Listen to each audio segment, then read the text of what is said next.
अस्सलाम वालेकुम dear students. Data mining की क्लास में आपको खुश आमदीद। आज हम चैप्टर 2 में basic statistical description of data पढ़ेंगे। Data objects and attribute types आप ऑलरेडी पढ़ चुके हैं। हमारे पास जो basic statistical description of data है, तो इसमें हम ये देखते हैं कि हम ये क्यों पढ़ते हैं। तो उसके लिए ये है to better understand the data, क्योंकि हमारे पास डेटा माइनिंग में सारा काम डेटे पे होता है, तो हम डेटे को अच्छी तरह समझ सकते हैं। इस तरह सेंट्रल टेंडेंसी, वेरिएशन एंड डेटे का जो स्प्रेड होता है उसको भी हम अच्छी तरह जान सकते हैं कि कैसे हम कोई ख़ास मिडल वैल्यू या किसी दूसरी वैल्यू को हम कैसे फाइंड करते हैं। इस तरह आपके पास डेटा डिस्पर्शन करेक्टरिस्टिक्स में हम मीडियन फाइंड कर सकते हैं कि दरमियानी वैल्यू कौन सी है, किसी मैक्सिमम वैल्यू को, मिनिमम वैल्यू को, क्वांटाइल्स, आउटलायर्स या वेरिएंस वगैरह को भी हम डेटा डिस्पर्शन करेक्टरिस्टिक्स जो उसके हैं उसकी फाइंड हम कर सकते हैं।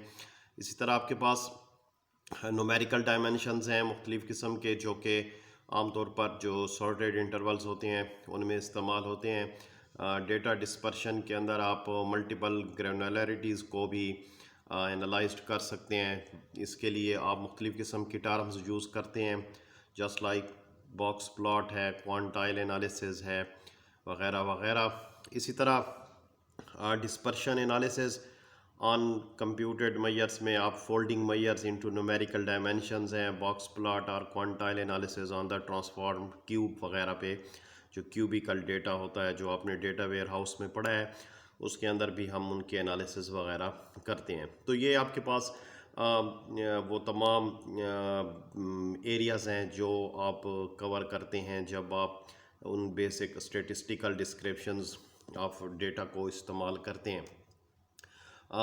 मेजरिंग द सेंट्रल टेंडेंसी की जब हम बात करेंगे तो इसमें हमारे पास मेन तीन चीज़ें होती हैं। एक हमारे पास मीन होता है, एक मीडियन होता है और एक हमारे पास मोड होता है। मीन जो आपके पास है वो किसी भी वैल्यूज़ जो आपके पास डेटा दिया गया होगा उसको हम सम करके उसको नंबर ऑफ़ जो वैल्यूज़ होती हैं उस पर हम डिवाइड करते हैं। ये आपके पास आपको ये यहाँ पर फार्मूला नज़र आ रहा है, X bar equal to 1/n summation I equal to 1 to n X I. तो ये बेसिक फार्मूला है इसका मीन का, जिसके ज़रिए हम मीन को फाइंड करते हैं। इसी तरह अगर आपके पास वेटेड वैल्यूज़ हैं जिनके साथ कोई फ्रीक्वेंसी इन्वॉल्व है, तो उसके लिए आप x bar equal to summation I equal to 1 to n डब्ल्यू i x i divided by summation 1 to n डब्ल्यू आई, ये फार्मूला इस्तेमाल करते हैं जिसके ज़रिए हम उन दोनों को फ्रीक्वेंसी को डेटा के साथ मल्टीप्लाई करके उन तमाम का सम लेते हैं और फिर टोटल फ्रीक्वेंसी के सम पर हम इन तमाम वैल्यूज़ को डिवाइड कर लेते हैं। तो हमारे पास ये एक्स बार जो है अरिथमेटिक मीन के लिए इस्तेमाल होता है। इसी तरह मीडियन जो आपके पास है उसको आप दरमियानी वैल्यू कहते हैं, मिडल वैल्यू फाइंड की जाती है। और उसके दो तरीके हैं कि अगर आपके पास मिडल वैल्यू में जो आपके पास डेटा दिया गया है वो ऑड नंबर्स पर मुश्तमिल है, तो जो दरमियानी वैल्यू होगी वो आपके पास मीडियन कहलाएगा। लेकिन अगर आपके पास डेटा जो है वो इवन नंबर्स पर मुश्तमिल है, तो जो दो वैल्यूज़ दरमियानी आएंगी उनके हम एवरेज निकाल लेंगे, तो जो वैल्यू आएगी हमारे पास वो मीडियन कहलाएगी। इसी तरह अगर आपके पास ग्रुप डेटा है, यानी वो डेटा जिसके अंदर फ्रीक्वेंसी इन्वॉल्व है, तो उसका मीडियन फाइंड करने के लिए हम ये इक्वेशन इस्तेमाल करते हैं, L1 plus n divided by 2 minus summation frequency multiplied by L multiplied by it's width divided by frequency of median. इसी तरह आपके पास जो मोड है, value that occur most frequently in the data, जो वैल्यू सबसे ज़्यादा किसी डेटा में आए उसको हम मोड कहते हैं, जो बार बार आपके पास आती है। इस तरह यूनी मॉडल, बाई मॉडल और ट्राई मॉडल, ये मोड के मुख्तलिफ मॉडल हैं, अभी हम इनको भी डिटेल में एक्सप्लेन करेंगे। एम्पेरिकल फार्मूला आपके पास मोड का mean minus mode equal to 3 multiplied by mean minus median, तो इसमें भी आप इसको इस्तेमाल कर सकते हैं। यहाँ पर आगे हम एक दो एग्जांपल्स देखेंगे जिसके अंदर आप ये देखेंगे कि कैसे हम मीडियन, मीन और मोड को मालूम करते हैं। तो आपके पास ये सारा जो कॉन्सेप्ट है ये क्लियर हो जाएगा। आप यहाँ पर देख रहे हैं आपके पास एक डेटा दिया गया है जो 13, 18, 13, 14, 13, 16, 14, 21 और 13 इन वैल्यूज़ पर मुश्तमिल है। अब आपने इस डेटे का मीन मालूम करना है। द मीन क्या होता है कि आप इस डेटे को पहले क्या कर लेंगे, सम कर लेंगे। तो आप जब इसको सम करेंगे तो 13 जमा 18 जमा 13 जमा 14 जमा 13 जमा 16 जमा 14 जमा 21 जमा 13, तो ये आपके पास इसकी टोटल वैल्यू आ जाएगी। अब इस टोटल वैल्यू को आपने इनके नंबर ऑफ़ वैल्यूज़ पे तकसीम करना है। तो नंबर ऑफ़ वैल्यूज़ आपके पास जो आएंगी वो आपके पास इनकी ये होगी कि ये 1 2 3 4 5 6 7 8 एंड 9, तो टोटल वैल्यूज़ जो हैं वो आपके पास 9 है। तो इस तमाम के सम को आप 9 पे डिवाइड करेंगे तो आपके पास जो कीमत आएगी वो कौन सी आएगी, 15।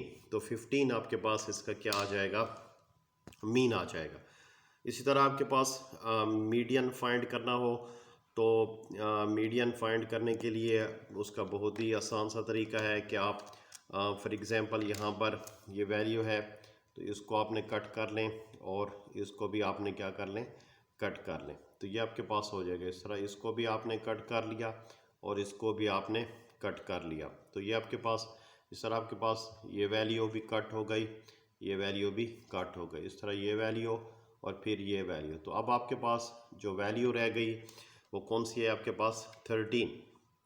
तो आपके पास जो मिडल वाली वैल्यू है वो 13 है, लेकिन ये उस वक्त जब फाइंड करेंगे जब आपके पास जो नंबर ऑफ़ वैल्यूज़ हैं वो क्या हों, आड हों। तो आड के लिए आपके पास ये तरीक़ाकार होगा कि आप उसमें वैल्यूज़ को इसी तरह फाइंड कर लेंगे। तो आपके पास जो टोटल डेटा है वो 9 वैल्यूज़ पर मुश्तमिल है और इसमें से आप आमने फर्स्ट और लास्ट फिर सेकंड एंड इधर सेकंड लास्ट इसको आप कैंसिल करते जाएं तो आपके पास लास्ट पे जो आंसर आएगा वो 13 आएगा। इसका फार्मूला भी है, देयर आर 9, जैसे आपको यहाँ पर नज़र आ रहा है कि there are 9 numbers in the list, so middle one value will be the 9 + 1 divided by 2, यानी n + 1 डिवाइडेड बाय 2।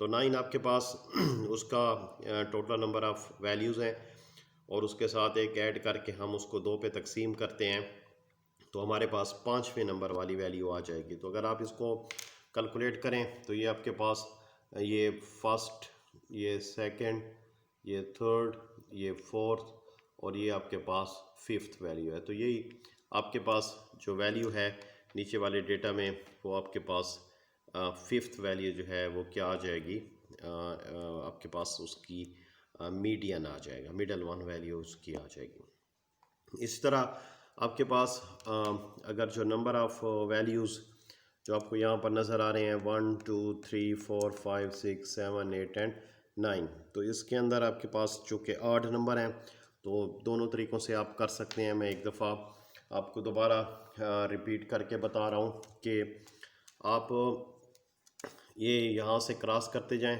तो ये वैल्यू क्रॉस हो जाएगी और ये वैल्यू क्रॉस हो जाएगी और ये वैल्यू, फिर ये वैल्यू और ये वैल्यू, फिर ये वैल्यू और ये, तो आपके पास जो वैल्यू रहेगी वो क्या आ जाएगी, 14, जो आपका पास मीडियन होगा।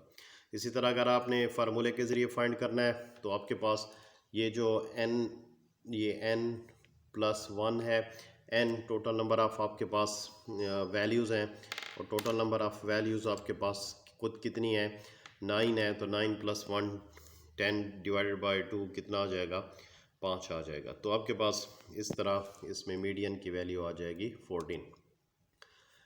इसी तरह अगर आप मोड निकालना चाहें जो आपके पास गिवन डेटा था, अगर हम दोबारा डेटे की जानिब जाएं तो यहाँ पर अगर आप इस डेटे को देखें तो इसमें आपके पास 13 13 13 13, तो इसका मतलब ये है कि ये जो आपके पास वैल्यू है 13 ये आपके पास कितनी मरतबा अक्कर हुई है, 4 मरतबा।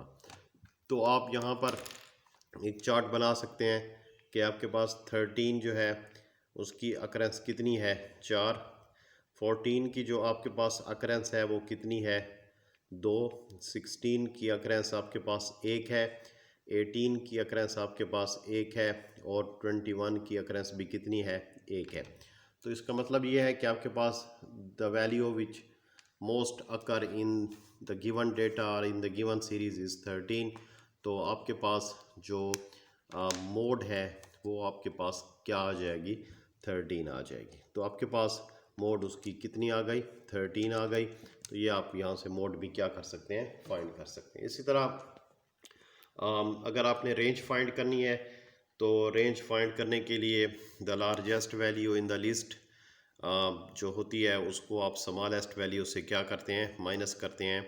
तो आप रेंज को फाइंड कर लेते हैं। तो आपके पास अगर आप इसमें देखें तो जो लार्जेस्ट वैल्यू है वो 21 है and the smallest value is 13। आप इसको मनफी कर लेंगे 21 माइनस 13, तो आपके पास जो आंसर आएगा वो क्या आएगा, 8 आएगा। तो यूँ हमने कैलकुलेट कर लिया mean equal to 15, median equal to 14 and mode equal to 13, जबकि रेंज आपके पास जो है वो किसके बराबर है, 8 के बराबर है। तो ये आपने यहाँ से देखा कि हम कैसे मीन फाइंड करते हैं, कैसे मीडियन फाइंड करते हैं और कैसे मोड को हम फाइंड करते हैं जब हमारे पास सिंपल डेटा हो। इस तरह अगर आपके पास कोई ग्रुप डेटा है, जस्ट लाइक ये आपको यहाँ पर नज़र आ रहा है age and frequency, age 1 to 5 आपको नज़र आ रही है, 200, 6 to 15, 450 up to so on. तो इस डेटे को हम क्या कहते हैं, ग्रुप डेटा कहते हैं। तो ग्रुप डेटे के लिए आपको फिर अलहदा से फार्मूले इस्तेमाल करने पड़ते हैं जो आगे जाके हम आपको डिटेल में बताएंगे। अब हम नेक्स्ट अपने टॉपिक की जानिब आते हैं जो सेकंड मेजर ऑफ जो आपके पास सेंट्रल टेंडेंसी होती है या measuring the dispersion of data होता है। तो उसमें हम नेक्स्ट जो चीज़ें ये करते हैं उसमें आपके पास क्वार्टाइल है, आउटलायर्स हैं एंड बॉक्स प्लॉट है। पहले आज हम बात करेंगे क्वार्टाइल पे और इसके अलावा हम इनके साथ साथ रिलेटेड जो चीज़ें हैं उनको भी हम पढ़ेंगे। एक दफ़ा फिर मैं आपको ज़रा मीन मीडियन मोड के मतलब भी रिवाइज़ कराता जाऊं कि ये जो आपके पास मीन के अंदर सिंबल इस्तेमाल होता है इसको सिग्मा कहा जाता है। जो इस सिंबल को क्या कहा जाता है, सिग्मा कहा जाता है। और सिग्मा किसके लिए इस्तेमाल होता है, to add to sum the values to sum the score. इस तरह अगर आप इसको देखें कि सेंट्रल टेंडेंसी क्या है, central tendency the score that indicate where the centre of the dispersion या distribution tends to be located. तो हम ये देखते हैं कि हमारी जो किसी भी डिस्ट्रीब्यूशन की या डेटा का जो सेंटर है वो कहाँ पर लोकेट कर रहा है। Tell us about the shape and nature of the distribution. ये हमें डिस्ट्रीब्यूशन ऑफ डेटा के मुतालिक भी बताती है कि ये किस किस्म का है।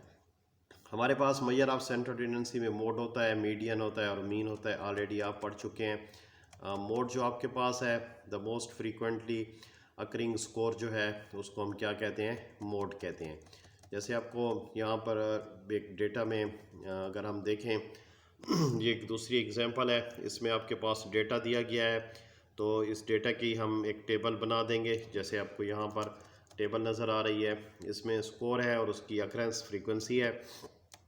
तो आपके पास ये 17 है, तो 17 की जो अकरेंस है वो 1 टाइम है। इस तरह 16 की अकरेंस 0 है, 15 की अकरेंस 4 है, 14 की अकरेंस 6 है, 13 की 4, 12 की 1, 11 की 1 और 10 की 1। तो इसका मतलब ये है कि आपके पास जो मोस्ट अकरेंस वैल्यू आ रही है वो किसकी आ रही है, 14 की आ रही। तो ये आपके पास क्या आ जाएगा, आपके पास ये क्या कहलाएगा, मोड ऑफ दैट डिस्ट्रीब्यूशन।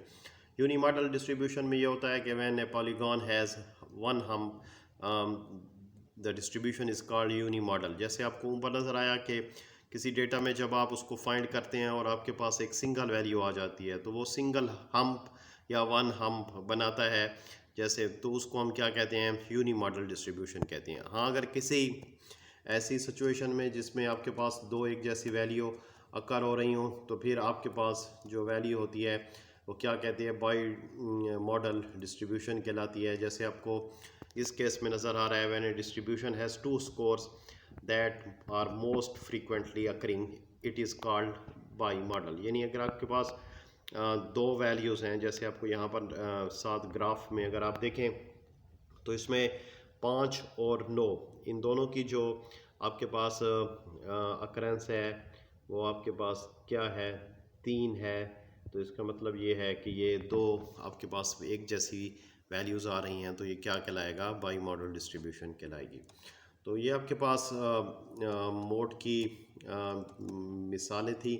उसके बाद हम मीडियन की जानिब आएंगे। मीडियन वही बात है कि जो दरमियानी वैल्यू होती है, the score at the 50th percentile, यानी मिडल वैल्यू को हम क्या कहते हैं, मीडियन फाइंड जो हमारा होता है उसको मीडियन कहा जाता है, मिडल वैल्यू को। और ऑर्डिनल और हाईली स्क्यूड इंटरवल और रेशियो स्कोर में हम इसको क्या करते हैं, इस्तेमाल करते हैं। तो आपके पास ये determining the median, when data are normally distributed the median is the same score as the mode, when data are not normally distributed follow the following procedure. वही प्रोसीजर है कि अगर आड वैल्यूज़ होंगी तो उसमें दरमियानी वैल्यू होगी और अगर इवन होगी तो हम उसकी एवरेज निकाल के फाइंड करेंगे। तो ये आपके पास मुख्तलिफ़ किस्म की एग्जांपल हैं जिसके अंदर मीडियन फाइंड करना है। आप इसको सप्लीमेंट्री इसके तौर पे देख सकते हैं और आप इसकी वैल्यूज़ को भी निकाल सकते हैं। और अगर आपको इसमें कोई प्रॉब्लम नज़र आए या कोई क्वेश्चन हो तो आप मेरे व्हाट्सएप नंबर पे या फिर गूगल क्लासरूम में आप इसको भी बता सकते हैं कि पूछ सकते हैं कि ये आपके पास कैसे आया। तो ये आपके पास ये था। नेक्स्ट हमारा जो मेन टॉपिक है वो है आपके पास quartiles, decile and percentile. Dear student, जैसे आपको पता है कि मीडियन जो होता है वो दरमियान वैल्यू में तकसीम करता है। तो इस तरह आपके पास क्वार्टाइल नाम से है, क्वार्टर वैल्यूज़ होती है। तो from the definition of the median that it is the middle point in the excess frequency. जैसे आपके पास जो मीडियन होता है वो किसी दरमियानी वैल्यू को रिप्रेजेंट करता है and it divide the area under the curve for two areas. तो वो किसी कर्व को या किसी डेटे को दो हिस्सों में तकसीम करता है इन दी तो हमारे पास two areas have the same area in the left and the right. तो जो वैल्यूज़ उसकी होंगी वो सेम आएंगी लेफ़्ट और राइट पे, यानी लेफ़्ट पे भी उतनी नंबर्स होंगे और राइट पे भी उतने ही नंबर्स होंगे। तो ये आपके पास in the same procedure divide the area for 4 equally areas. यानी आप जब किसी डेटा को, जब किसी कर्व को 4 बराबर हिस्सों में तकसीम करते हैं तो फिर उसको हम क्या कहते हैं, क्वार्टाइल कहते हैं। इसी तरह अगर किसी कर्व को 10 बराबर हिस्सों में तकसीम किया जाए तो उसको हम डिसाइल कहते हैं। और इसी तरह आपके पास किसी डेटा को या किसी कर्व को 100 बराबर हिस्सों में तकसीम किया जाए तो उसको हम क्या कहते हैं, परसेंटाइल कहते हैं। तो आपके पास ये जो आपको ग्राफ नज़र आ रहा है, इस ग्राफ को अगर आप देखें तो इसमें आपके पास यहाँ पर फ्रीक्वेंसी है, जबकि यहाँ पर आपके पास जो एक्चुअल डेटा होता है ये उसकी रिप्रेजेंटेशन है। तो इस डेटा में अगर आप देखें तो आपके पास जो कर्व है वो 4 इक्वली हिस्सों में तकसीम है। इसमें यहाँ पर आपके पास ये जो वैल्यू आ रही है इसको हम मिडल वैल्यू कहते हैं, जो हमारा मीडियन होता है। फिर इस मीडियन के इस लेफ़्ट, ये आपके पास उसका राइट साइड है, ये उसकी लेफ़्ट साइड है। लेफ़्ट साइड को फिर 2 इक्वली हिस्सों में तकसीम किया जाता है और राइट साइड को भी 2 इक्वली हिस्सों में तकसीम किया जाता है।